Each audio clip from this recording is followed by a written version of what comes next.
All right. All right. Three. Well, what episode are we? 126? Yeah, sure. Totes. No, sorry. 131. Undersold us. You were 5 episodes short. I know. 321. Welcome to the One Take Podcast, episode 131. A Tegeless edition because he will remain slandered, I guess, on this podcast. I wanted to say remain nameless, but we just named him. Coward. This coward couldn't sit through a 3-hour movie. Oh, he hasn't seen the movie. Is that why he's not on today? No, okay, look, he straight up refused to see it. The guy hosting a movie podcast refused to see what is going to be one of the biggest movies of all time. Like he was standing on some kind of moral high ground. Literally, we were talking about needing to go see this movie, and then he saw the runtime was 3 hours and 10 minutes or whatever, and he's like, "There's no way I'm watching this film." We thought it was a bit until we got to today, and we were like, "You didn't see the fucking movie?" Like, what? He was serious too. Yeah, it's you dead ass. Which, like, I kind of have to respect, but also I'm like, bro, go watch the goddamn movie. What's wrong with you? Skated on the Morbius allegations because that movie was actually bad, but like, Right. So we all didn't see that. But folks, I'm here to tell you first, Avatar: The Way of Water. Good movie. It's a good movie. Good movie. Here to tell you now. Found it delightful, actually. Delightful. Yeah, not delightful. Delightful? No, where we how we feel about it may differ up and down a little bit, but we're joined by Derek Foltz, who hasn't been on in a minute, but he liked the Big Blue People in Space movie.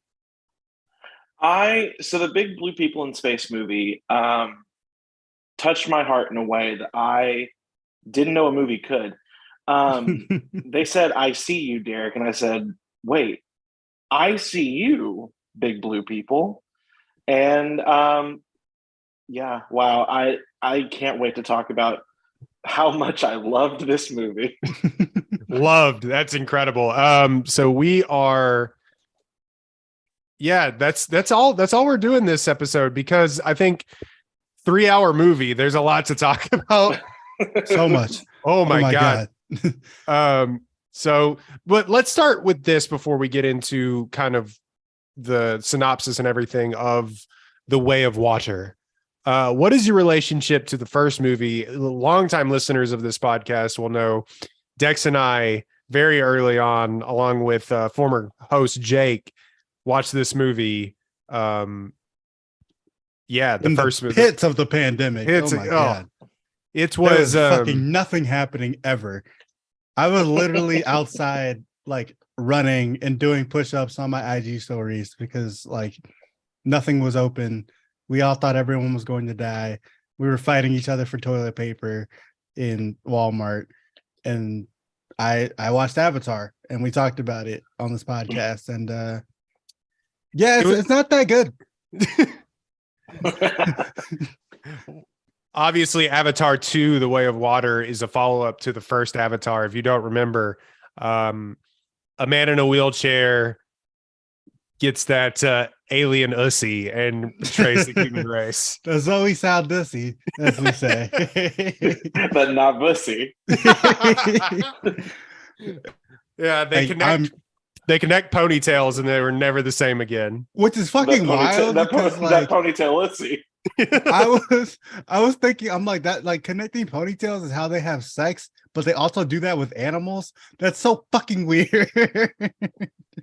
I don't think we've properly unpacked that as a human race, as a pop culture discussing podcast. I think we should spend the next 3 hours doing that right now. Just breaking down the anatomy, because I don't know. Don't go sticking your ponytail into all these, like, whales and shit, and then come into my bed, like, trying to get freaky. Like, nah, bruh. Listen, you got to stick your ponytail in a couple whales before you find the prince. You know what I mean? You know what I mean? Oh my God. So I see you've been swimming around today. You nasty motherfucker. Go watch that.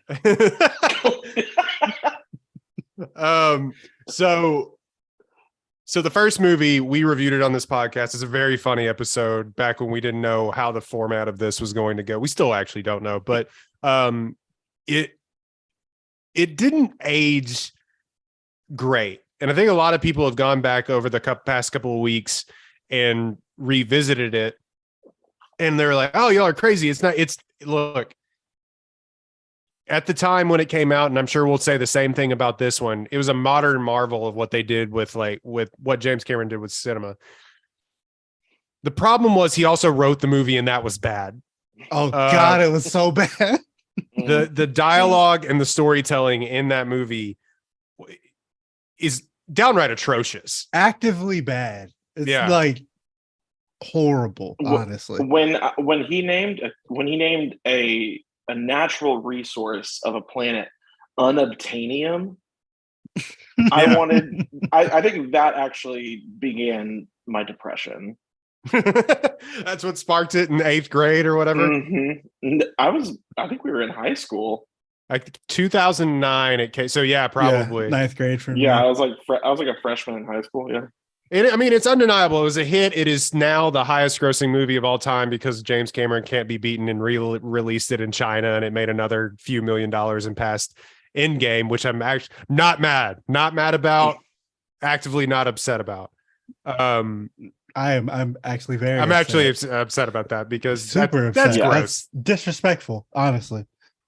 But I'm sure they'll do the same thing when Endgame reaches a 10-year conclusion or 10-year anniversary. But please, for the love of God, I'm going back to the theater 18 times to try and help this movie beat Avatar and Avatar 5 and Avatar 17 at the box office. Another thing we got to talk about, James Cameron actively lying about how many of these movies he's going to end up making. I thought there were supposed to be 5, and now he's talking about 7. Yeah, I don't why he wants to continue to do these. I have no idea, but like he's on a George R.R. Martin shit. Like he's just never gonna finish. He's just gonna say like the next one's coming, guys. It's coming. I am 3/4 of the way done with Avatar 48. I promise. It's coming. Stay in line. Stay in line. Your vote will be heard. Your dollars will be counted. If you are in line to vote, stay in line. Avatar will be finished soon. I promise. They'll be just injecting Avatar into our cerebral cortex at that point. We will be avatars. Yeah, by that point. Bob Iger will have an avatar who will like put us all in the metaverse, and we'll play GTA 6 and watch Avatar 47. GTA 6 will finally have released. Yeah. So the relationship with the first Avatar is, look, it was a modern feat when it came out. It's not that good. Now, that being said, like I said earlier, we'll probably come back and find this one in 13 years, which is when the last one came out, and be like, oh, this sucks. This is ass. But we kind of got to give props to what the first Avatar was. We can say that it just bad story, bad script. We can say that about James Cameron. Yeah. All that to say, Avatar: The Way of Water came out just a couple of days ago. By the time that you're listening to this, it came out over the weekend. PG-13, officially a 3 hour and 12-minute runtime. Good Lord. Good man. Lord Almighty. That's insane. That's insane. Has an 8.1 on IMDb. That's sure to go down. The first one has a 7.8. Jake Sully, whose name I know you remembered without watching the first one. I know you remembered it. Totes. Yep. Who can forget? 2 first names. Yep. Jake Sully lives with his newfound family formed on the extrasolar moon Pandora. Once a familiar threat returns to finish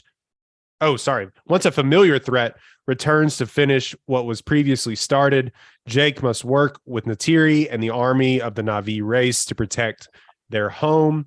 Written and directed by James Cameron. Also, he brought on some other people to help him with this, and you can kind of tell.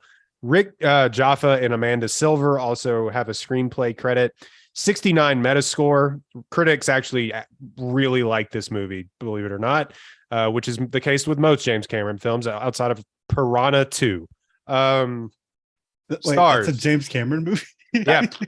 Holy first- shit. Holy shit. First ever movie was Piranha 2, and then I think it went up from there.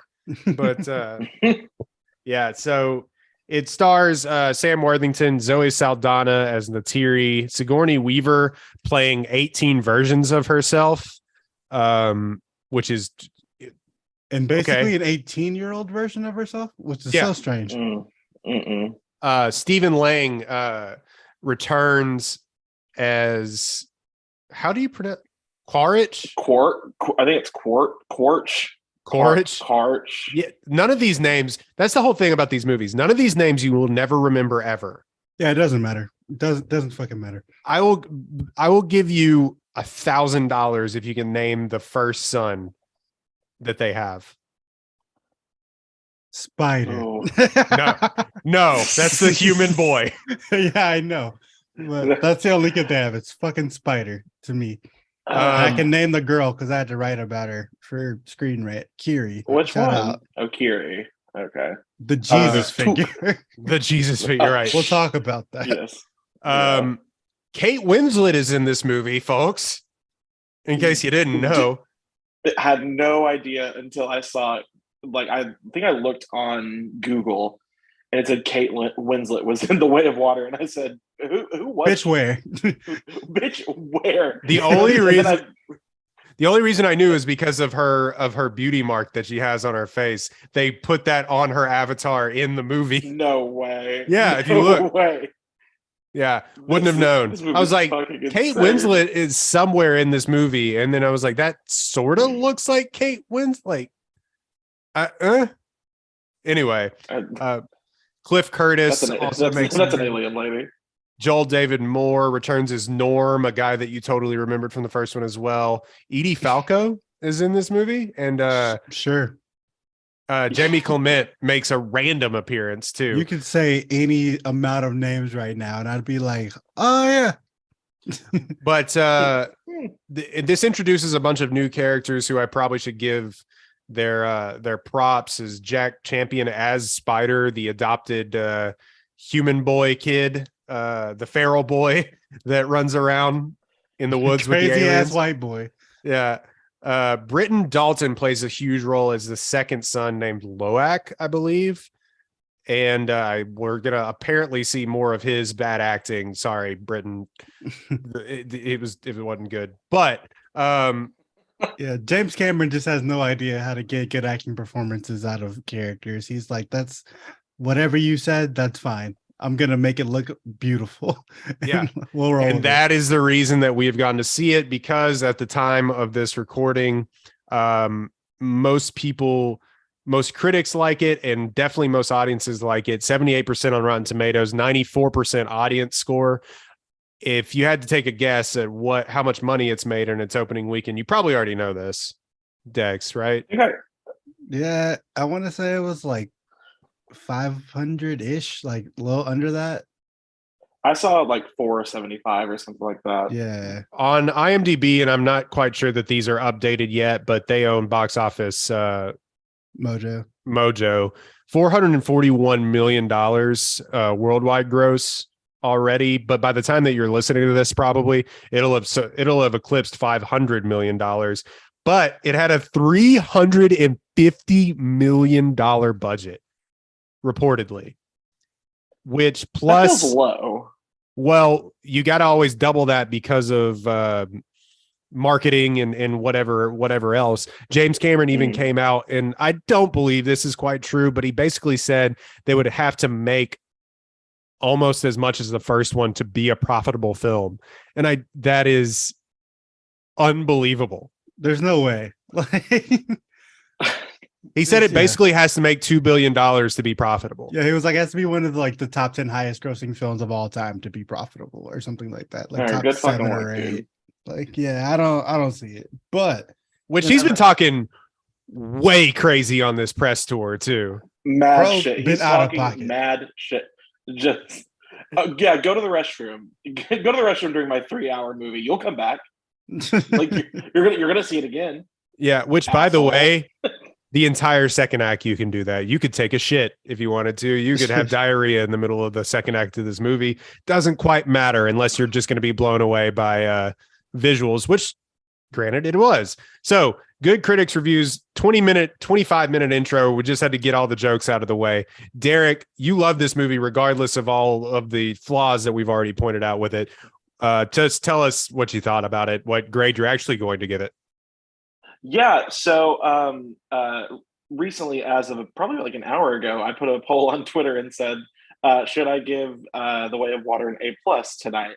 And like Elon Musk, I said that I would have to abide by the results of the poll, which I will, even though it was a bunch of bots. It was rigged from the very beginning. Totally.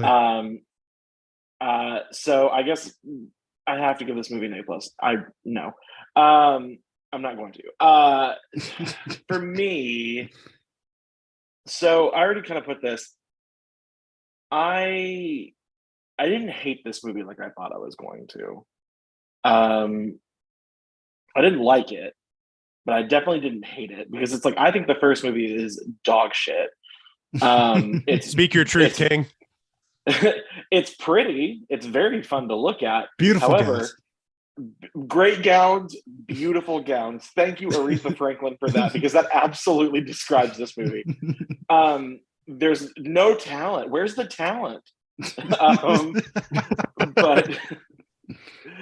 But this one was fine. It was perfectly fine. That's why I'm giving it a C. There were times where I was brought to tears in the middle of this movie, and I said, "Wow, that was really beautiful." What I just saw. However, the rest of it, I said, I could go to sleep right now, and I don't think I'd miss anything. I not even like crucial moments of character development. Is again very pretty to look at. There were some very moving scenes, which I think we'll get into when we talk about spoilers. But as a whole, it was just a lot of the same.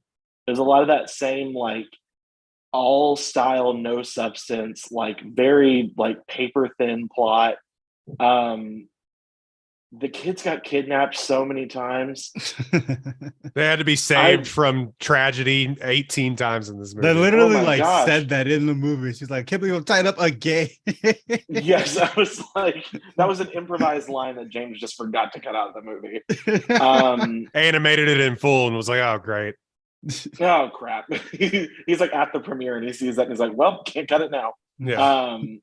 Time out. He said there was a 9-hour cut of this movie. Give me a break. Give me a break. The hubris. The hubris to look Bob Iger in the face and be like, deal with it. And he'd be like, what? No, isn't it gone with it? They would need 2 intermissions. He slides a DVD that just says Way of Water 9-hour cut in Sharpie on the front of it, and he says, "Show it. Do with this what you right want." Now." Again, anyways, all that to say, like, I was very ambivalent towards this movie. I do think there were some really good parts in it, and I didn't hate it, but it's still like middle of the road C for me. That's fair. Yeah. I get it. You can kind of go either way on this movie, especially depending on how you felt about the first one. I will say the thing about the kids, and I'm sure we'll talk a lot about it. It's like they spent so much time with the kids to the detriment of spending more time with characters that I guess we can say all we want, like, but we know the characters from the last film. Mm-hmm. And they just were like, let's not worry about their story at all. Do you want to know their story? Because I don't. Well, I like Zoe Saldana's character felt like she was barely in this movie. And I'm like, okay with that personally. Well, yeah, I get that. Okay, I get that. But I'm also just like, these kids are not interesting. Right. Yeah, they're not. And introducing a whole bunch of new blue people that we have no, like, at some point it becomes like just a weird what's the term for it? Where something kind of looks unreal. Uncanny. Sorry, thank you. Uncanny Valley. It becomes the uncanny valley where all of a sudden we're just staring at a bunch of like blue people with no distinguishable features from one another, except for the people from different clans, but it's just it's like, okay, but we know Jake Sully and we know Neytiri a little bit. You know what I mean? Like, obviously, we here on this podcast don't believe that they're like Sam Worthington and Zoe Saldana are incredible actors by any stretch of the imagination, but like we've done this with them before, so we're familiar with that. James Cameron says, "No, thanks. We're gonna just worry about the kids. Worry about the kids." We're like, I don't give a fuck about the kids. Anyway, I also, just before I pass the baton, I do want to say that it is not lost on me that the lighter blue people are treating the darker blue people badly. We have so much to get into there with the racial dynamics of this movie. Yeah, I was like, there's a lot of colorism in this movie that makes me really sick to my stomach, and I think we can talk about it later. But however, we can move on. Dex, you came out of your showing and you said, this is the first thing you said, this was mad decent. That was great. This movie was mad decent. Look, okay, so the first Avatar, I think I've said it over and over again. It is the okayest movie of all time. Like that, if I had to pick a blockbuster that was just perfectly average, straight down the middle, 72 out of 100, it's the first Avatar. Like, it's fine. Like, just perfectly, totally fine. Some highs, some utterly abysmal lows, but it's, at the end of the day, it all comes out in the wash. It's a totally fine movie. Like, whatever.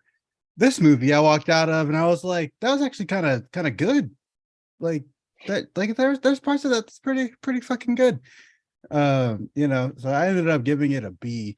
But yeah, I think they spent the first like hour of the movie. I really lost all track of time when I went to a screening of it and they made us give up our cell phones and all that shit beforehand, which was so weird. But so I had Dave Chappelle of them. Yeah, I had no fucking sense of time really, but I was just like, this feels like it's been about an hour, where they were just like, okay, so the first movie, there's blue people and they're on this planet and they sent all the humans away, but some of the humans are still here but most of them are gone. But the villain that we killed in the last one, he's still alive now, but now he's a blue person. So you just have to go with it. It's like that's why I've been telling people, like, you do not need to rewatch the first movie before coming to this one. It does not matter. They're gonna make you watch it again for the first hour of this movie. They give you a full recap. Yeah, like they're like, this is the abridged version of Avatar 1. And James Cameron was fully aware that this was made 13 years ago. He was like, nobody fucking remembers what happened in that movie. He was like, okay, I have to explain all of it again. The first hour of this movie was like, previously on Avatar. Yeah. Hey, remember how Sigourney Weaver was in this movie? I know you forgot, but she was. She was. And she's dead, but now she's here again because she's her kid. And her dead avatar is pregnant. Yeah, don't ask how. What? Don't ask questions. They say in the movie it's a mystery. But yeah, it's like that first hour of it, I was like, okay, this is really stupid. But then they finally get to like the new water tribe or whatever. They finally go visit the Southern Water Tribe, and I'm like, I'm with it. Like I'm in it now. And I know y'all were like, I don't care about the kids, whatever. I don't know the kids. The kids were like the only thing about this movie that made it like more enjoyable than the first one to me, because fucking Jake Sully being a fish out of water who just wants to be a real boy that's a blue person now. I don't care. Like, fuck that. Like, that's so stupid. But, these kids having to deal with, being the new black kids in town. I was like, I'm with that. Like, I can, there's something here. I'm invested. I'm rooting for these children now. And so yeah, I literally, my review for Apollo, I was like, Avatar: The Way of Water, there's kids now. Neat. Like, thanks. There's something to care about other than fucking Jake Sully and Zoe Saldana and their like mixed relationship problems. I don't care. Like, y'all did this to yourselves. The children, they didn't ask for this. Okay, they got some shit to deal with. They got some bullying to deal with. They're trying to learn how to swim. Except for Sigourney Weaver. Sigourney Weaver is Jesus. She can do whatever she wants. But yeah, one of them is dealing with a Messiah complex. Like, yeah, one of Happens them to is the best of us as a teenager. one of them is Jesus, so it's fine. She can do whatever the fuck she wants. She is just better than all of them at everything. There's the other like kids who have like the sibling rivalry going on. The big brother, the older, like the younger brother. Big brother is trying to live up to the father's legacy, and the younger brother is like, I want to do my own thing. You know, as an older brother, I can respect that. So, you know, I was invested in the children. And then the fucking action scenes for the last like hour of this movie were pretty fucking dope.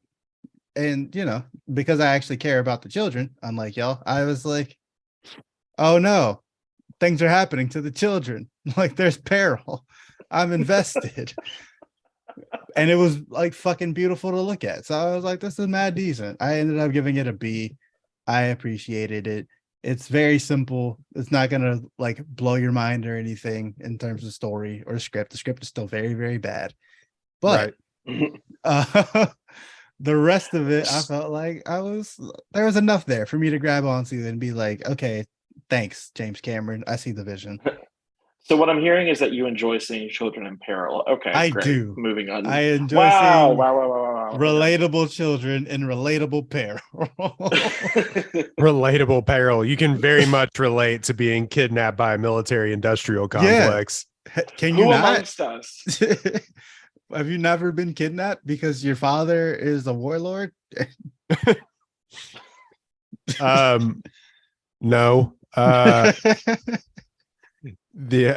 I cared more about the whale, the mother whale that they tried to capture than I did about those damn kids. That poor whale. Yeah. My God.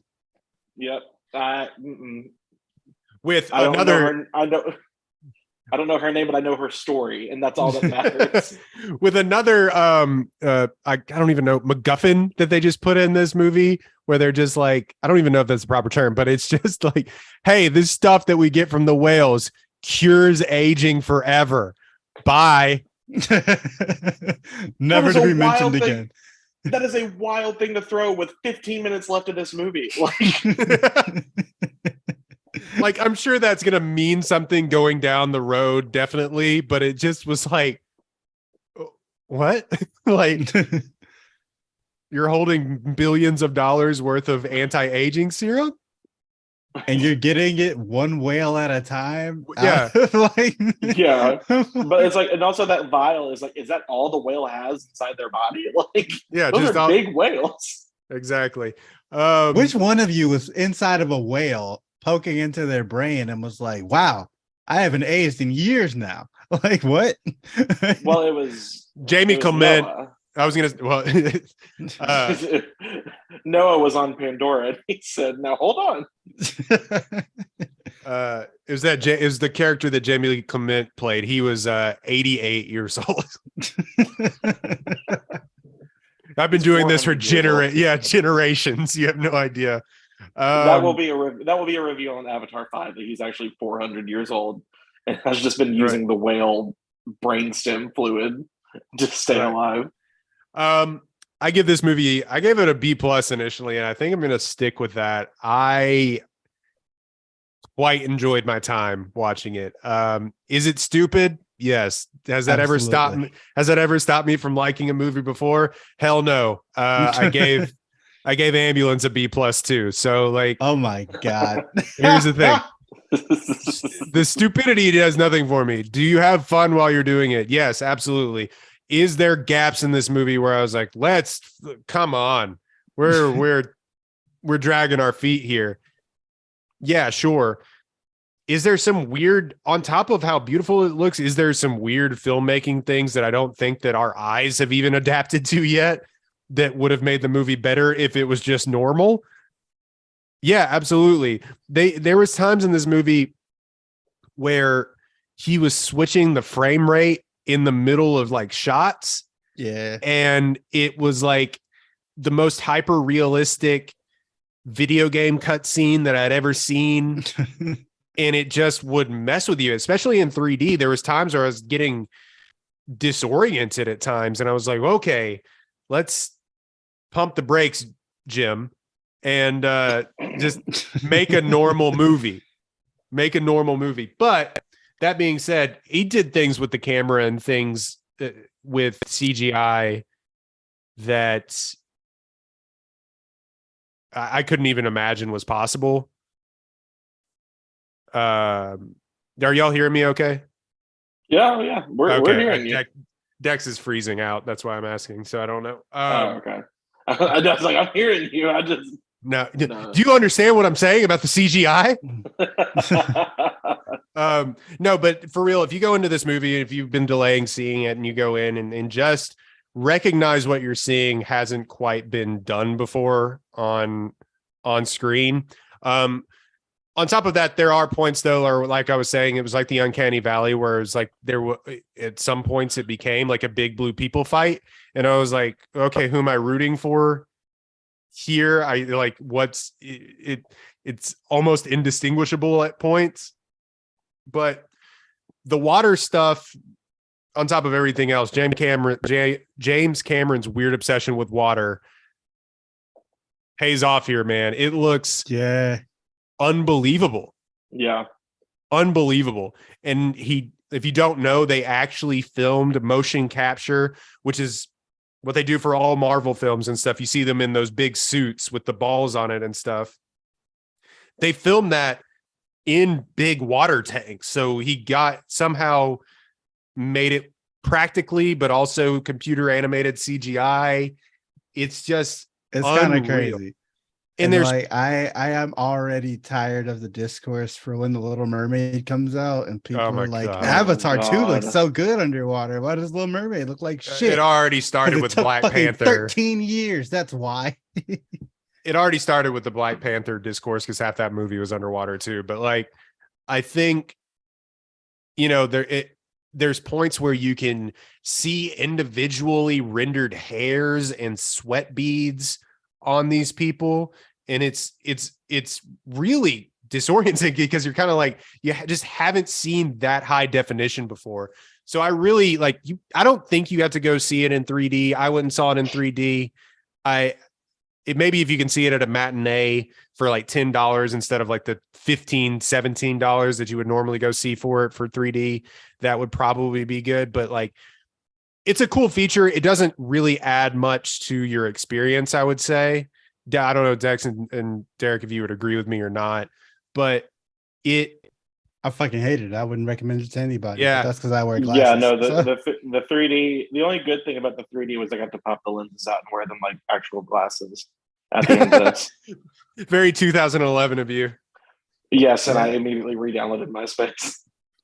I didn't have like an option to see it in 2D really, because like I went to a press screening of it and they made us watch it in 3D, and I was like, why? Like, whatever. And then I fucking the first like 30 minutes of this movie, I had to like keep like taking off the glasses and wiping my eyes. I'm like, I cannot fucking deal with this shit. Like, this is too much light hitting me in the face right now. Yeah. And what it does, it doesn't like, it's not like 3D, like, I don't know, like Spy Kids 3D. Yeah, or Jackass 3D. Why was I also just thinking of Spy Kids? Like Spy Kids. Yeah. The last touch point most of us have with 3D movies. Mine was going to be Jackass 3D because I think that was the last 3D movie that I saw in theaters, where it's like stuff is like coming out of the screen at you. You know what I mean? Where they're like, yeah, like coming through the camera. Exactly. Mm-hmm. Basically, what this does is give everything more depth of field and things of that nature. It just looks more full, I would believe, but you could, as high definition as you want it to be, it will be in 2D.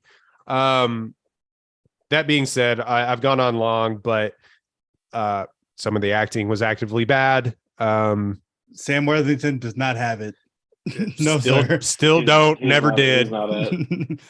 He's done a good job of carving out a lane for himself in recent years of not being that leading man, of being more of like a side character. Like he's the colonel that comes in and does something cool, or like he's plays the bad guy in that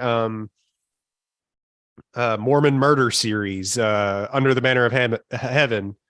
And like he's done a good job of carving out himself of not having to carry all this stuff, but because he cannot carry it all. it's just not there. And he's not a leading man. I was actually about to ask, what has Sam Worthington been in since the first Avatar movie? He's been making this for 13 years. Clash of the Titans, which is not good. Oh, right. Wrath of the Titans, also not good. He was in Hacksaw Ridge, apparently. Yeah. Oh, well. And yeah, that's the last thing on this list that I've heard of. Under the Banner of Heaven, he was in a series called Manhunt, which was really good as well that I watched. But you know, a lot of stuff that's like secondary characters, which, you know, for somebody that was like literally in major blockbusters one after the other, it's a really interesting career choice. But I think it was basically because they were like, I'm not quite sure you have it, man. I think James Cameron did him a disservice, and we're like, we're going to thrust you into the biggest movie of all time. Good luck. He was in Call of Duty Black Ops 1, 2, and 4. So he's got that going for him. Right.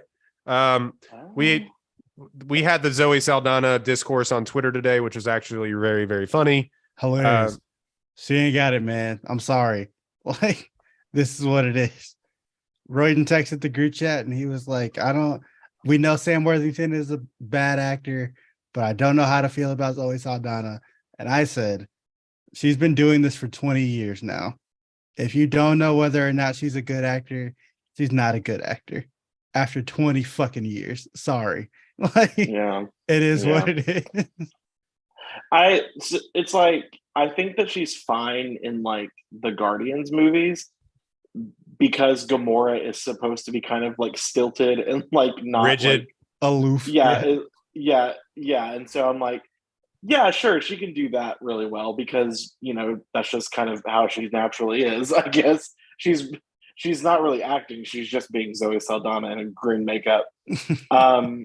But no, I definitely agree with you. If you can't pinpoint whether or not you think someone's good after 20 years worth of acting, I think they might not be good. Go to our Twitter, One Take Pod. We asked if Zoe Saldana's career could be compared to an NBA career, who would she be? And the responses were at some points mean. Or some points mean. But they were all over the place. And some of them were honestly disrespectful to the NBA players. Like calling her Jokic. I'm like, come on now. Don't do that. Don't do this, Nikola Jokic. Like 2-time MVP Nikola Jokic. Relax. All right. Right. Like, oh my God. That's like calling Tom Cruise Shane Battier. Like, what are we talking about? Yeah, like don't be disrespectful now. But I called her Andre Iguodala because she came into the league with star potential, and then it didn't really go anywhere. So she became like an elite role player for multiple championship teams, and that's what she is now. I called her Robert Horry. 7 championships, 7 points a game. Incredible Not work. in the Hall of Fame. Yeah, incredible work. But on top of that, we were saying James Cameron doesn't get good performance out of people. I believe having the kids carry the majority of this movie, like I said, which was like the entire thing. Besides Sigourney Weaver, who was playing a 14-year-old version of herself. Sigourney Weaver, who has been saving James Cameron from himself for 30 years. Insane. I just don't think the kid actors were very good, man. And I hate to get on here and destroy kid actors, but you know good ones when you see it, and they can totally, and Dex has always said on this, they can either really elevate a movie or completely derail it. Now, granted, this movie doesn't hinge on acting like, I don't know, Once Upon a Time in the West or something, or Once Upon a Time in Hollywood. Or Once Upon a Time in the West. Once Upon a Time in the West. What? 1950s. Once Upon a Time in the West. We've all seen and definitely remember the kid actors from 100%. Once Upon a Time in Hollywood. Where Julia Butters was out there cooking. Yeah, so it doesn't derail the movie because this movie doesn't hinge on that. But would it have been elevated if the kid who played basically the main character in this movie, Loak, I believe is his name. Yeah. If he was better, yes, it would have been. Now, how hard is it to be great in motion capture? I don't know, but I just know that I've seen better performances in like God of War this year in motion capture. So like, I don't think it's that. No, and it's like, some of it might also have to do with the writing as well. Like True. I still to this day, like, I mean, I talk about the prequel Star Wars movies all the time and say they had some really good actors in those movies that were very shitty at their parts because the writing was bad. They made Natalie Portman look like legitimately bad. That's true. They made Natalie Portman look like she got her degree from like DeVry Online. Like, and it was like, Natalie Portman's a fantastic actress. Ewan McGregor's a fantastic actor. Like, Hayden Christensen had roles and done roles even after that where he was actually good. Yeah. And you can only take shitty writing so far as an actor. Like, if the writing is just bad, you can't make it good. Like, so I kind of take the weight a little bit off the kid's shoulders, but I'm also like, no, you should just be a better actor too. Like, because it's like there were parts where the writing was not that bad, and he was still giving the same cadence and tone that he gave an hour and a half ago. The parts where he was trying to communicate with the whale were horrendous. It was awful. It was like watching the shittiest high school play I've ever seen in my life. It was like, what's that Helen Keller play? Is The Miracle Worker? The Miracle Worker. Where it's Helen Keller's teacher walks up to her and it's just water in her hand. Water, Helen. Like, that's what it felt like watching. Except it was a 14-year-old who is like developing anxiety as we watch her on stage. It just watch her. I'm sorry. Like, yeah, it was stupid. Were these actors actually kids, by the way? Yeah, these like. Okay, because finally out Sigourney Weaver played the teenager. I was like, okay, now everything. Talk about a weird, uncanny valley though thing too, because it's like those kid actors are having to work with 75-year-old Sigourney Weaver as a kid, and for her to have to play, she is in her 70s. She's still bad as fuck. Like, come on now, still to this day, 73, yeah. Yeah, 73 years old. Queen. Queen, but icon, legend. Yeah, just it's a weird choice. I get like why you do it, because it's like, okay, we need somebody with a little bit more depth to play this character. Now, and because I owe you my entire fucking life, Sigourney Weaver. That's why. Yeah. But it still is weird when you're looking at it. It's like, it's just Sigourney Weaver playing a 14-year-old. It's so weird. If it wasn't that they turned her into a blue alien, if they did that, like, it had to age them down or whatever, you would say this is the worst movie of all time. It's Ben Platt and Dear Evan Hansen again. Like, oh man. So let's spoil the movie a little bit. Let's. So basically the whole plot of this movie is that you can resurrect people now, by the way. Definitely a thing we had established before. I'm 100% certain. I remember that happening in Avatar 1. The main Except villain, for it didn't, and he's lying. Yeah, it didn't, right. And I'm lying. The main villain gets killed, and then you just suddenly, 13 years later, are like, we're bringing him back. Like, fuck it. I genuinely believe that is the start. Like, that is the beginning of this movie's problems. Is that you could not think of a better villain, so you're just like, let's bring the old one back, but this time he's a Navi, and it's like, so the playing field is even now. He kind of remembers, but he kind of doesn't. So who knows? He's not even he was not even interesting in the first movie, and now you're expecting me to think he's more interesting now? No, sorry, but I can't suspend my disbelief that much. I mean, he was more interesting, but because they gave him a kid. Like they went to the Dude, he's not even head. sure that it's his. Exactly. That's more interesting. Half the time he didn't even care though. He was like the majority of the time that Spider was with him, he like could not give less of a shit about his kid. He was like, Maybe. yeah, not my son. That whole But then it was spider, like- the whole spider story, they had no idea what they were doing, really. No. Like they were just vibing. They're feeling it trying out. to James give Cameron- emotional weight to the Colonel's character or whatever, trying to didn't. ground it, and it's like, okay, but There are parts of the movie where you're like, okay, so is Spider the ops now? Or Right. like, Right. like, do I fuck with Spider I- still? I don't know. And then he just switch right back, and you're like, oh, okay, I guess he's good again. Well, it's like when he saved the guy, like the villain from drowning, and I'm like, why did you save him? It's like Yeah. you can't decide. It's like this kid cannot decide whether or not he likes this man or not, and that was really frustrating for me. And I guess like it makes sense because a real child would be like that as well. It's like you meet your dad for the first time, and you're like, "Ooh, my dad's an asshole," but then it's like, "Well, it's still my dad, though." And Yeah, he's he's like, also my "Ooh, but dad. but it's like, "Ooh, my dad's trying to kill my friends," but it's my dad, so like I don't know. Like, yeah, so I'm there's not a gonna let my lot dad of- die. Like, I get that part. It's like, you know, I can Dude, save my dad's I- life. I'm not gonna let him just die there. But But I think Spider is enough of a feral child where he would let a man die. opened a box of oops all trauma.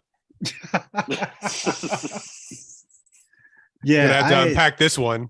like the whole Alien spider therapy. subplot was the worst part of this movie to me Mhm. because like they had no idea what they were doing from moment to moment, and neither did I. Because there are different points first- of it where he's like, "Oh fuck yeah, I get to ride along with the cops. Like I'm gonna go kill some Na'vi. Let's go."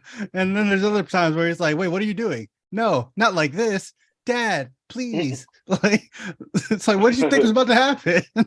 Yeah, it's that. Have you ever seen that tweet where it's like me sewing and it's like, oh fuck yeah, this is great. Me reaping. Oh no. Oh, what the fuck? That's exactly what this was. Spider was over here being like, yeah, I get to hang out with my fucking dad. And then he starts. Ugh, this is gross. My Not dad, the like Na'vi this, killer. though. My dad, the military soldier who let these people torture me for an hour and a half. Also, who is that boy's mother? Who is that Unknown. boy's mother? Is it? It's Sigourney. It's Sigourney Weaver, isn't it? Weaver. It all hinges back on Sigourney. Ugh, Um, God. but can we His talk? big- yeah, Go we ahead. can talk. Yeah, I don't want to talk about Spider anymore. Also, they gave that white man dreadlocks. Okay, For no reason. this is such a stupid question, but the whole time it was going through my mind. Is it still problematic if Sam Worthington is a blue man with dreads? Like, I mean, a Is it little still- bit, is but is it still appropriative? I mean, don't- that's kind of his whole existence at this point is cultural appropriation. So, That's I mean, fair. That's fair. All right. He Well, he appropriated an entire species. yeah. Damn, you're right. Ugh. Goes way beyond race at this point. Ooh, let me hop on Tumblr and see what they have to say about that. Yeah, because this man was literally like, I like how y'all get down. I'm gonna be one of y'all. He just went with it forever, apparently. And it's now they're like God King Emperor for God King. yeah. There's one point of this movie where it had to do with like the ponytail thing, I believe, and I just like looked at my friend who was sitting there and I was like, there's just gonna be some weird Rule 34 stuff about this already. Like, Mhm. I mean, we kind of Ugh. made it at the start of this podcast, like low key. ugh. like you know, there's gonna be fan art with Kiri in the spirit tree. Like, Oh, Oh man. Okay, Yeah. speaking of Navi sex, can we talk about the fact that James Cameron is so bad at this that like he just immediately put this teenage girl on the screen and was like, she has like the half braids situation into a long ponytail. So she's the hot one. And we're gonna fall in love with her. Like, Oh, the water Navi from tribe like the one. Water Tribe. Oh, Yeah. okay, yeah. Immediately, as soon as she walks on the screen, you're like, oh, one of Jake Sully's kids is gonna try to fuck her. Interesting. I was like, that's so stupid. She reminded me of fucking Angelina Jolie's character from Shark Tale. From Shark Tale. They look exactly the same to me. I can see where this is going now. Way. That storyline also pretty stupid, but they didn't get as stupid with it as I was expecting them to. So, well, they didn't fully commit to it, but I think so it goes on to basically they try to hunt down Jake Sully. So instead of like fighting, he tucks ponytail and runs. And you've been sitting on that one, haven't you? No, I just came up with that. I wish I had the forethought of like making that up and like writing that down. But no, so they run away and go to the Water Tribe, who has zero idea that they're coming. And he's like, hey man, we're the same, right? And they're like, no, actually. why are you trying to bring a war to our doorsteps? Which is like a common theme of any of these movies where it does that. It's like the most overplayed thing is like, you can't sit here, from Forrest Gump, but like it is seats taken. No, but Dex, you wanted to talk about the colorism of this movie. Absolutely. We have to talk about the fact we have to. He made the new blue people look different, which is like understandable. They're Water Tribe people. They're like light skinned. They have a lot more racialized features. The original Navi that we were rocking with. And so Jake Sully and his family pull up with their 5 fingers, first of all. They're darker skinned. And it's like, oh, this is the first time Black people have moved to this neighborhood. That's what this allegory is. Oh no. They call those mixed children demons. They did. They were like, we can't let you demons come here. You're going to bring a bunch of violence and riffraff to our beautiful streets. We can't let you live in this neighborhood. You're gonna cause the property taxes to go up. Oh no. You're going to bring the element up in here. We can't have that. But the problem is they were fucking right. That's exactly what happened. It's like James Cameron didn't have the foresight to be like, ooh, we're doing like this kind of like weird sort of colorism thing going on, but we can't. I was like, I can't make these people correct.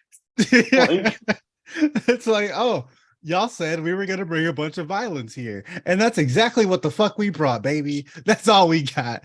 Violence. I'm gonna beat up your children. I'm gonna have the fucking humans come up in here, ruining your shit. It was so on the nose that I was surprised they didn't like burn a spirit tree in their front yard or something like that.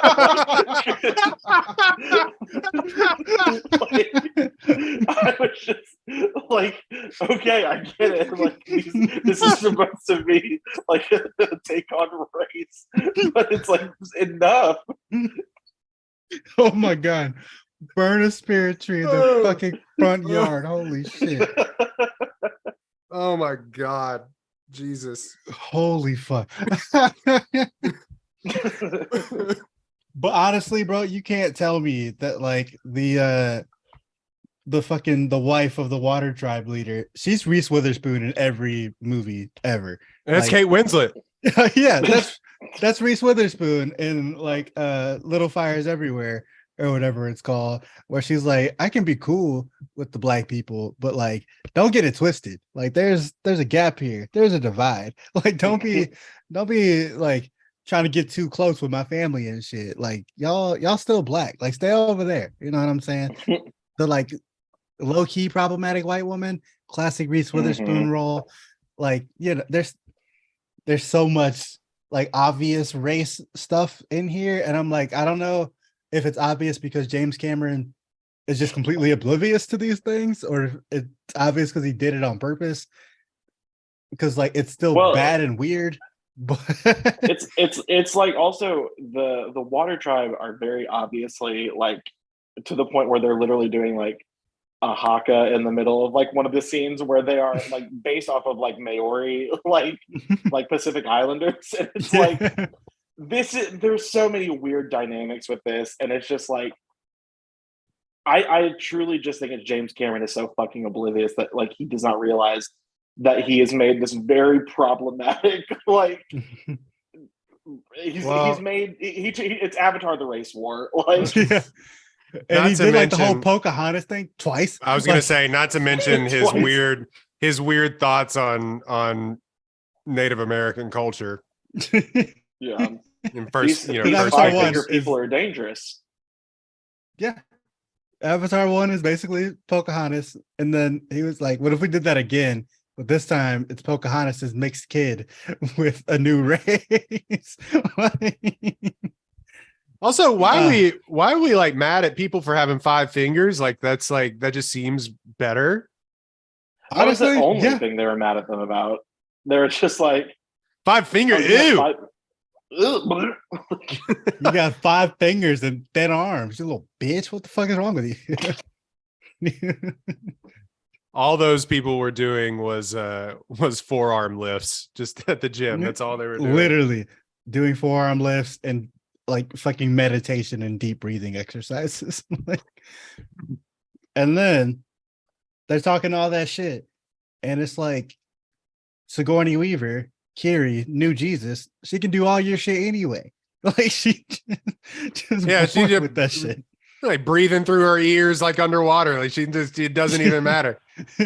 We want to have this whole fucking discourse online about Mary Sue's, about Ray, about all these other characters being Mary Sue's, when the blue 14-year-old from Avatar The Way of Water is the literal definition of a Mary Sue. She's just good at everything and it's never explained why. And she's sad because I don't know my mom. You know her only weakness? Epilepsy. Yeah. Well, that'll do it. That'll do it. Yeah, that's a pretty significant one to have if you're gonna have. I mean, yeah, well, yeah, especially in like a bioluminescent world, it's like you're fucked. I'm gonna take this. Go ahead. No, I'm gonna take. God damn it, Royden, speak.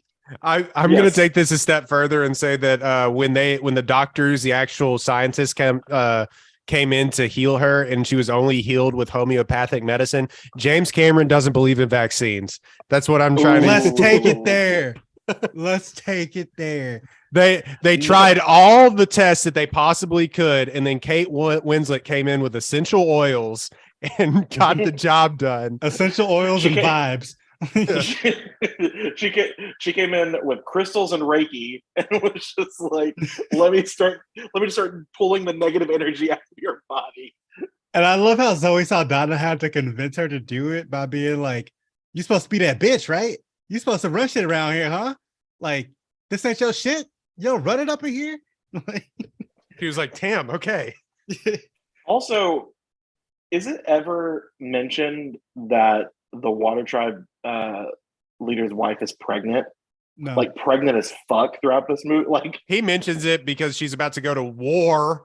Right, it's just war. It's one battle. Calm the war fuck for down. killing a whale and whale. It's not about the whale. It's about the principle. I will say the shit with the whales, like the connection that they would make, I thought was actually very beautiful. Like I was like, just the idea of like we connect with these creatures and like they are our spirit, like our spirit brothers and our spirit sisters, and they would talk about like they like we tell them when we have like families and like when we have children and we're connected in that way. I was like, that is so beautiful. Like that shit actually did make me cry. I was like, wow. Yeah, they paint with all the colors of the wind. It's Pocahontas. James Cameron has a very hand-fisted message, and it was in the last one as well too. And look, it's a message worth telling. Is the environmentalism of these movies. This one just happens to be with his love. If you don't know about James Cameron's love of like the deep sea, it's very weird, but also very interesting. And he's made several documentaries about it as well too. This one was the most hand-fisted one movie he's made about it. Oh, Yeah. I was like, are you saying that The Way of Water is a documentary? Might be. Last movie we saved the forest. This movie we saved the oceans. Next we're gonna save the air. Fire Nation. Yeah. Oh, well, yeah, he's running out of elements. Unless it's like Avatar 6, we're saving the world of unobtainium. Like Avatar know. 6, an 87-year-old Sigourney Weaver is going to save everyone from everything. She's going to die and be resurrected. I just want to know when they have the congressional hearings over fossil fuel use. Who knows? That's going to come at Avatar 17, which James Cameron is lying about because he's saying, which I do believe they did film the third one and this one back to back. So that one's like nearing completion already. Mhm. But They were like like, we got a hot hand, ride it. Yeah. Like, we're not gonna let Gotta you keep get away going. for 13 more fucking years. We need more money. Keep going. and he just has said, and it's already on IMDb, we're making 4. I already know about 4 or 5. And then I think he's come out and said he knows about like what he wants to do for 6 and 7. James, buddy, you're 78 years old. You're not making it to 6 and 7. Also, Yeah. we're not making it to 6 and 7. I will as be a done. society. Like, No, as a society, gonna I be- think we will get to number 4 and we'll be like, that's it. We'll be Thanks. living in the ocean by the time that 6 and 7 come out. I'm gonna be connected with a whale by the time 6 and 7. We're gonna be watching this movie on a fucking whale. So My the metaverse whale, where I ride around But yeah, and live off all of my cryptocurrency for sure. So the ending of this movie basically is one long action scene, which I will say this: some of the best sci-fi action that I think I've seen It ever. kind of owns, bro. It kind of Yeah. owns. I'm Yeah. not gonna lie. it kind of popped off. and that's why I come in and I've given it such a good grade. If that was more of the movie, this would have been in the A's, I believe, for me. Mhm. Oh, But yeah. it just wasn't. They have a huge battle at the end of this movie. Mostly a whale that a rogue whale owns all of them. Like So Like- cool. he was like I- Shaq in the that- paint. He was just bodying people. Incredible work. Just went off. This man was dropping wilt numbers left and right, and like taunting them while he was doing it too. Just crazy. Yeah. I was like, talk your shit, Free Willy. Like, But it is stupid because the kids get captured Like twice, 3 times. Yeah. 2 or 3 times.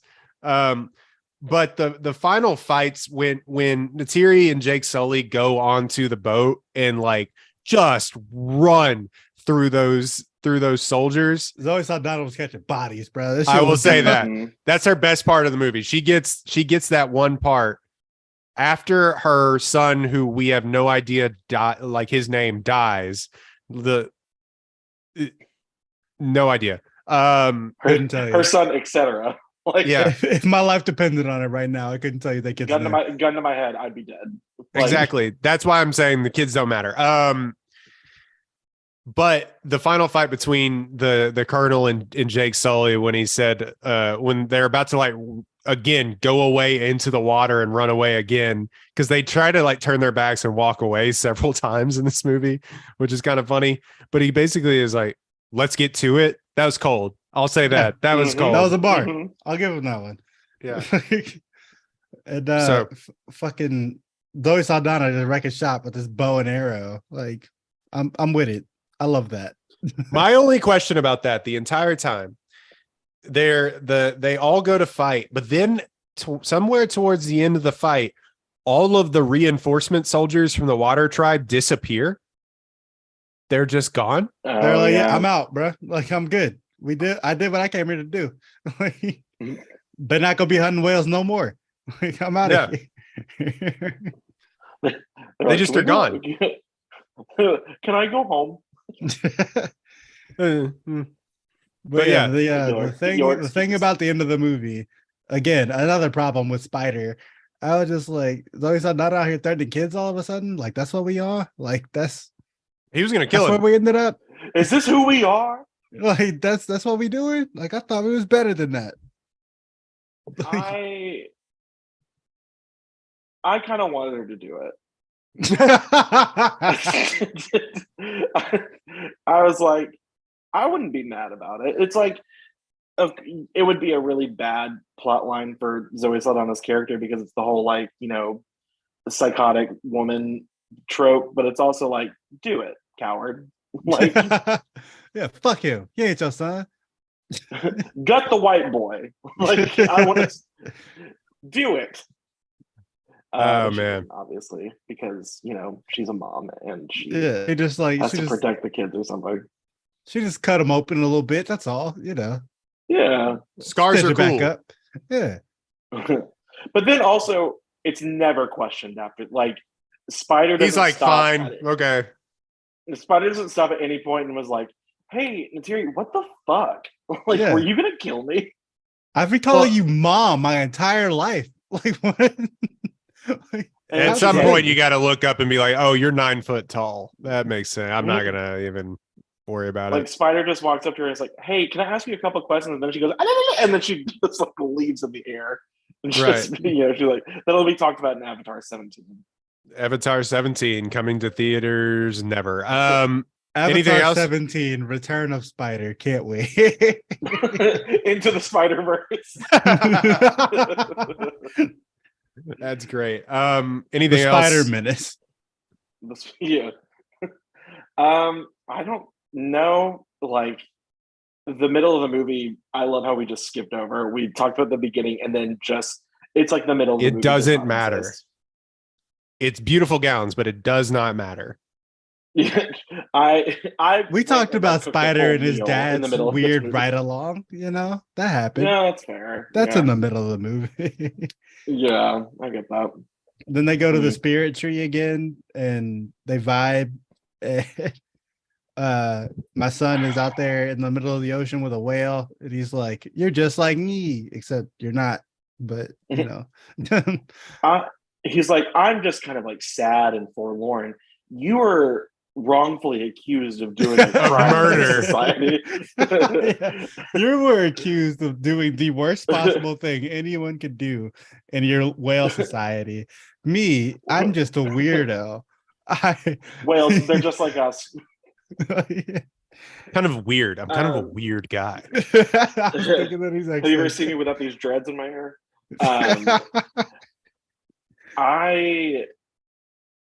I think I am frustrated about the fact that we have Kiri, who is this Jesus figure who is good at everything, and it's never like it's never explained, and it's like, oh well, it's going to get revealed later. I was like, no, you have to give me like something.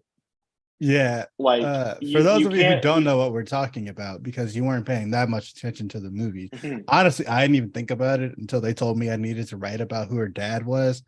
Her dad is definitely the like goddess spirit lady from the first movie. The All-Mother? Yeah, that thing. I don't remember what it's actually called. Awa? That's Awa. right. Yeah, Awa. Yeah, that's definitely who her daddy is. It's not Norm. Norm wasn't fucking the fucking Corpse of sleep. Yeah, No. Sigourney Weaver. It's the goddess lady from the tree. Yeah, and I that's was why like, this she is has definitely magic Jesus powers. I was like, this is definitely supposed to be like a immaculate conception sort of situation. Yeah. And then they just like don't talk about it in this movie. No, They're like, That's the funniest hey. line in the very beginning of the movie, whose conception is a mystery, and they move on. And they're just like later, Norm was probably fucking your mom while she was dead, just so you know. And that's how you were born. Like it truly feels like in The Rise of Skywalker, somehow Palpatine returned. Like it's just it's the same level of like unexplained bullshit where you're just like, no, you have to tell me why this girl can control glowfish. Yeah. Like, you can't just get away with that. Yeah, would have wanted to spend way more time with Kiri than we did with Spider and the other one, Loak. I don't give a fuck about Took. Took. That's sorry to my dog Took, but sorry to this Took. I don't understand. I don't care. R.I.P. to Took, I could but pass her in the Kiri street. is built different. I could pass her in the street and I wouldn't know a thing. Well, yeah, we just like don't talk about that Kiri is Jesus at all. And she like saved their entire family. They're just like, thanks. Thanks, kid. Yeah, Kiri Ex Machina just comes in. It's like I can breathe "Blowfish, underwater. find my Yeah. family. Yeah. I'm Aquawoman. I can control all the fish. They're gonna light up this whole ship and save my family, and that'll be it. Except they're not really my family. They're only kind of my family, but whatever. That's Avatar: The Way of Water. Yeah. They're not That's really it. my family. They're kind of my family. Whatever. End of movie. That's the tagline of the movie. Did you guys audibly gasp when they ended the movie on Sam Worthington's face like they did at the very end of the last movie? Did you do the Leo pointing meme? Definitely a thing I remembered and noticed for sure. Mm-hmm. Yeah, I went into this movie and I said, if they don't end the movie on Sam Worthington's face like they did in the first movie that I remember when I was 14, I'm going to boo loudly in the theater. Well, you didn't have to because they did it. Remember how the original Avatar ended. I remember the final shot of that movie. Mm-hmm. Well, you didn't have. They did it. They did the thing. They did the thing. Avatar: The Way of Water. Go see it or don't. I mean, if you don't, you're literally going to be the only one. Like you and Teach. That's it. Let me tell you, Tej, you don't gain any morality points for not going and seeing this movie. If you've made it to this point in the podcast listening to us, you're not on some higher plane of existence because you didn't go see this movie. Yeah, can we take just a couple minutes to kind of just like shit on Tej for a second for not seeing this Absolutely. movie? He gave me shit for saying that I got tickets to this movie. And I was like, they're saying it's a masterpiece. Like, they're saying this movie is good. And, you know, I'm a follower. I am. I'm a sheep. I am a pop culture participant. I like to be involved in things. You know what I'm You think saying? I'm not going to go see the Blue People movie? I want to yeah, participate in things with my community. Okay. And we're going to go watch the goddamn Blue People movie. We on the podcast who trust critic scores like their gospel. implicitly. Yeah. We have a critic in the room right now. Exactly. What do we... Is this What are we critic in talking? the room with us? Is the critic in the room with us right now? Ouija board just spells out the Godfather. But yeah, just spells out the Godfather is mid. Like, we're trying Criterion. to save the future of movie theaters, which is hinging on whether or not Avatar 2 can make a shit ton of money. Almost right? quite literally, by the way. Yeah. oh If God. Avatar 2 can't make a shit ton of money, I don't know what can, buddy. We're doing our part out here. Listen, I'm real sick and tired of like the future of theaters resting on like big blockbuster movies. I'm like, Every single can one. it of not them. rest on like Babylon or something? Like, Please, God, no. That's another 3-hour movie. I forgot. Damien Chazelle, you fucking You know where- psychopath. Oh, you know where Tej is going to have his ass parked immediately? Babylon. Babylon. Babylon. Yeah, he'll be in there opening night. Which A movie that critics have called like mid to actively bad. Yes. I am He's gonna so disappointed. he's gonna come out and be in like the review. he's gonna come out and say Margot Robbie in hell. Margot Robbie getting Brad Pitt finished out here, and then they're gonna both win Oscars. Yeah. Brad Pitt ass. Like, Question mark, Those are question some- mark, question mark. those are some of my favorite tweets that Tej does. I do not follow sports at all, but every time I see like LSU in the dirt, like The I'm funniest, just like, the funniest one, man. And Tej, if you're listening, God bless you, buddy. When France got down 2-0, and he said, "France in hell, bro," and they France in came hell. and they scored 2 goals in a minute. It was unbelievable. Craziest shit I've ever seen. I literally tweeted Argentina was up 2 hours. Like, you know, I don't even think the Teach curse can ruin this one. I feel like they got it. France looks like shit today. Like, they just don't have it. Whatever. And then Kylian Mbappe goes on a fucking rampage, like scoring two Right. goals in a minute. And I'm like, well, Teach did it again. Like I And can't help but and be then impressed. it was like right after it was like Brent's balling right now. My favorite is that somebody said one time is that like he has to actually believe it, otherwise it's just like talking into the void. If he doesn't believe it, it's not true. But it's when he actually Right. he's like, France is in hell, and it happened in reverse. What we're saying is content. Teach is a master.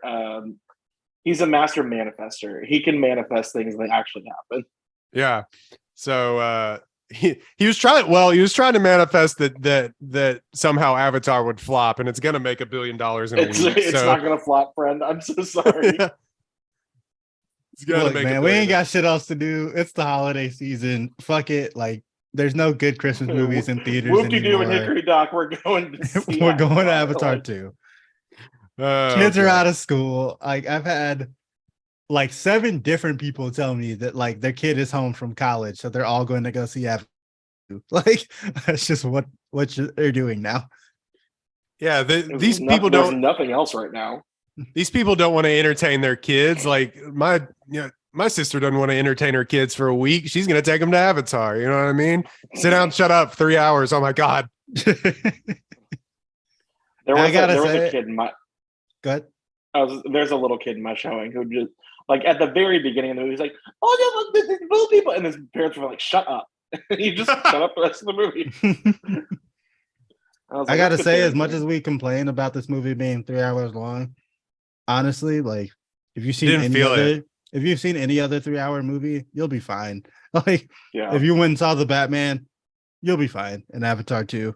Well, that was the thing with me. The Batman felt longer than this movie, mostly Mhm. basically because of the source material. I was just thinking, like, just the way that this looks, you're sitting there, there's something to look at and be like, and feel every single something tactile about it every single minute of the Mhm. film. So to me, it flew by for a 3 hour movie. Now, I will say, I did it when I was like, whoa, shit, this is going. Because like you said, Dex, no 3 hour movie has ever not felt like 3 hours. Yeah, But- it's definitely. I'm sitting here for 3 hours. Like I've been sitting here for 3 fucking hours. I'm ready to get the fuck up. I gotta go pee. Yep. I'm out of popcorn. Like I can't sit here too much longer. First But- movie I didn't ever have to pee in. I have to pee in every single movie. But for some reason, this one, I was like, good. especially with all the water. Yeah, the way of water did not affect me. What a joke. I held it down, but I had to go so bad as soon as that movie was over. Holy shit. Real quick, so that's been an Avatar Way of Water. What are we watching? Dex, what are we watching? You seen any more movies that we haven't reviewed? I'm gonna see Babylon hopefully this week if Texas doesn't like freeze over. 'Cause they're Which, supposed to come out on Thursday. Mhm. Power Um, Grids, RIP&P. Anyway. Yeah, RIP&P. Shout out to Epcot, you suck. But Epcot. ERCOT. Well, Epcot is Shout out to fucking Epcot. You suck. Yeah, fuck It's a small Epcot. world fucking blows.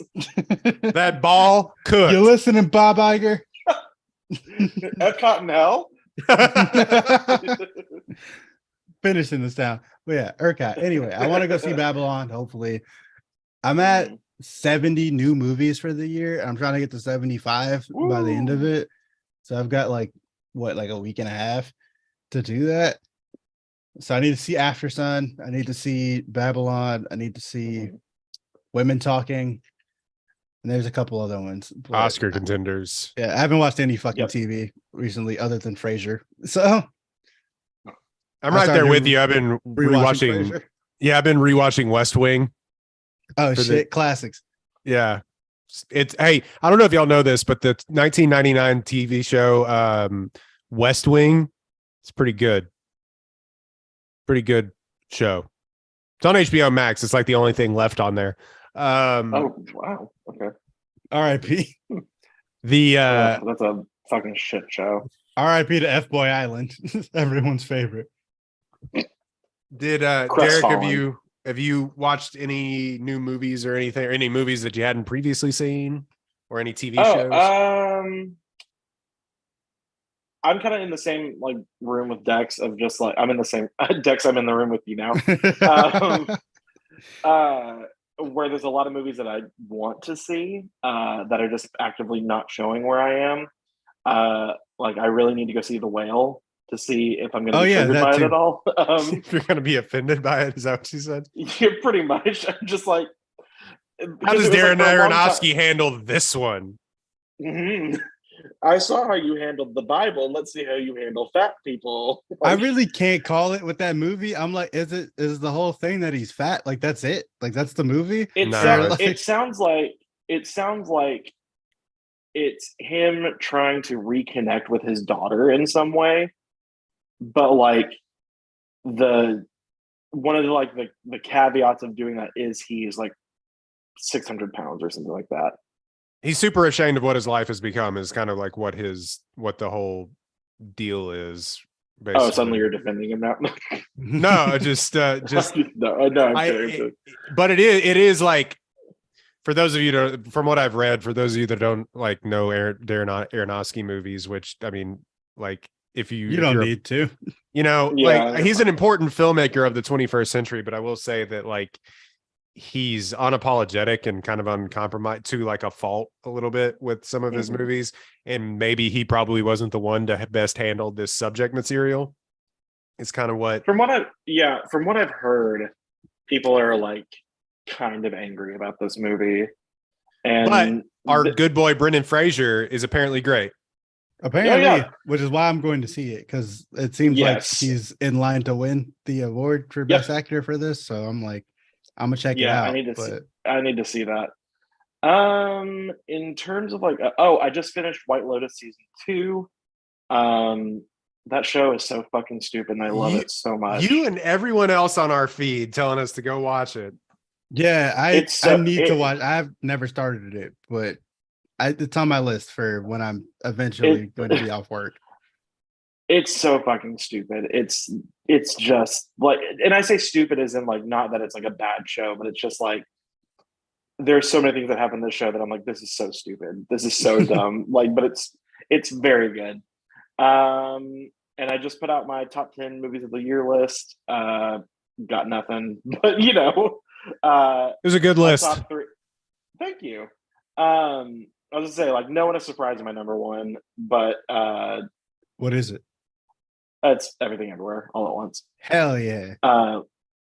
It was like, that was my number one. Tar was number 2, and number 3 was shit. What do I have for number 3? Was it the Batman?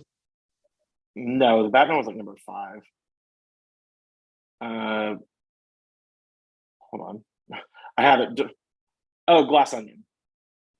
A movie that so many people have totally seen because they, instead of capitalizing on the good press that they got when they released it in theaters, they just waited. Netflix, what are you doing? So stupid. I saw that movie literally. It was so good though. It was so fucking good. I think like improved upon the first one in a lot of ways.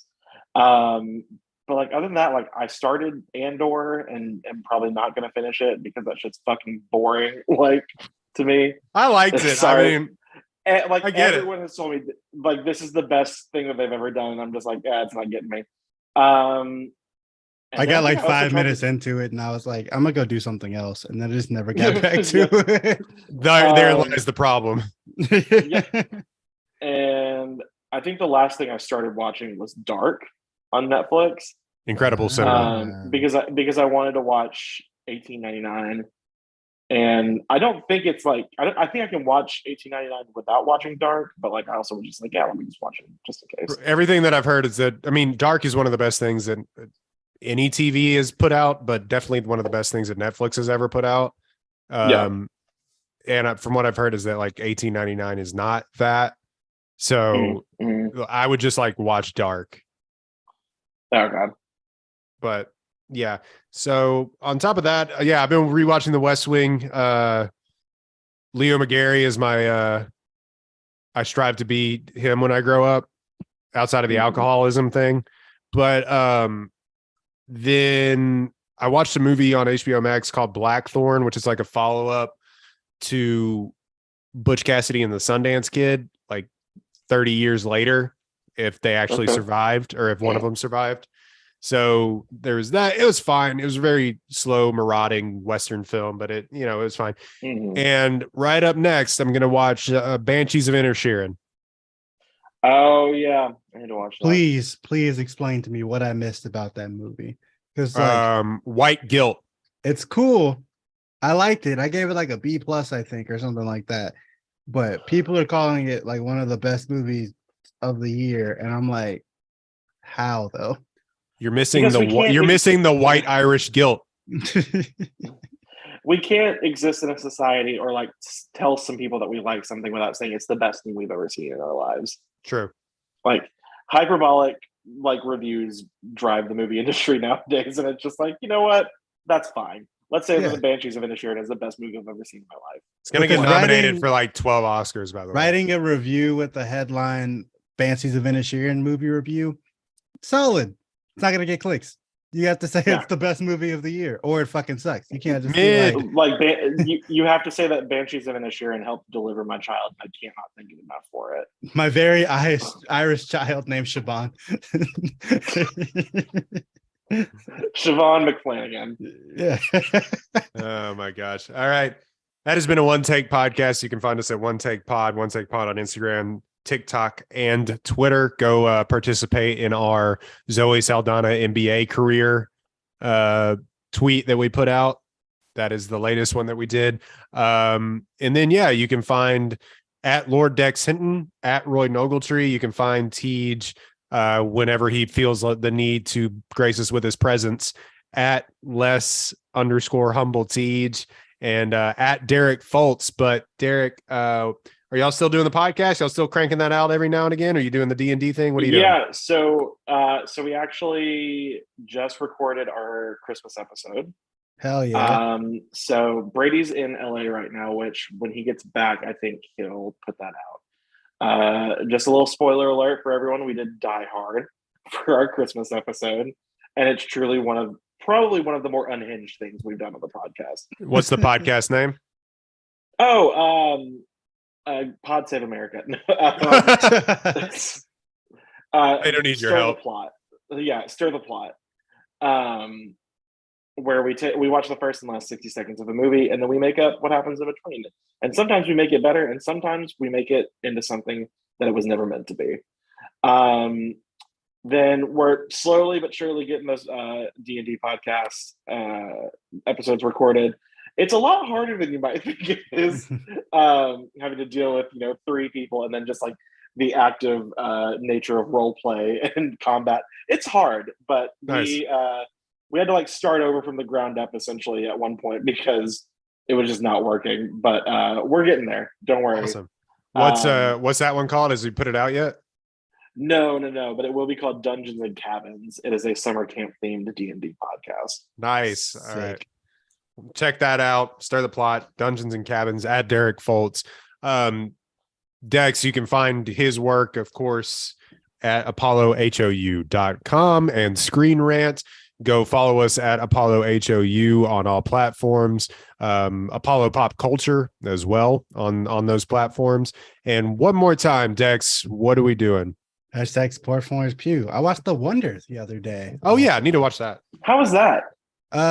Very boring for the first bit of it, but then she starts putting shit together, and I was like, she cooking. Yeah. Okay. So, a bit of it, like, you got to hang in there because it's a little bit of a snoozer until about like an hour in. And then, like, they start cooking with grease. But Florence Pugh is good as always. So, Love it. Love our queen. All right. For all those guys, for all these podcasts, and for not present Humble Tej, we're out. Bye. I see you, Tej.